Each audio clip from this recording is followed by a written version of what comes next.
Welcome to Not Milk Never Milk. Subscribe if you're lactose intolerant. In this video, I will show you how to make hummus in a Nutribullet.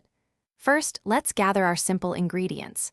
You'll need 1 can of chickpeas, about 2 tablespoons of tahini, the juice of 1 lemon, 1 clove of garlic, and a couple of tablespoons of olive oil.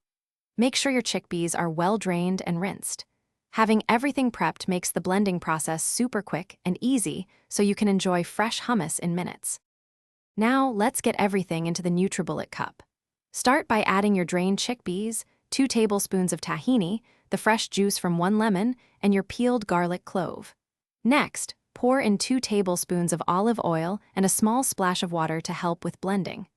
Don't forget to season with about a half teaspoon of salt and a 1/4 teaspoon of cumin for that classic hummus flavor. This combination creates a fantastic base. Once all your ingredients are in, secure the Nutribullet blade tightly onto the cup.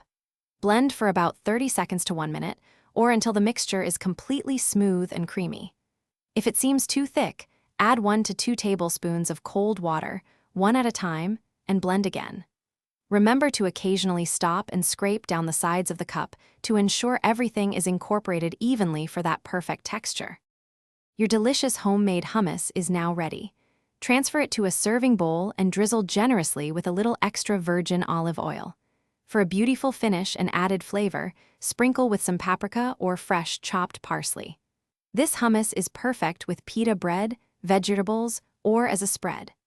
Don't forget to check the description below for a link to a fantastic book about money, plus other great deals. Store any leftovers in an airtight container in the refrigerator for up to 5 days.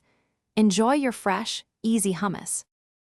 Thanks for watching. If this was helpful, leave a like and consider subscribing. See you next time.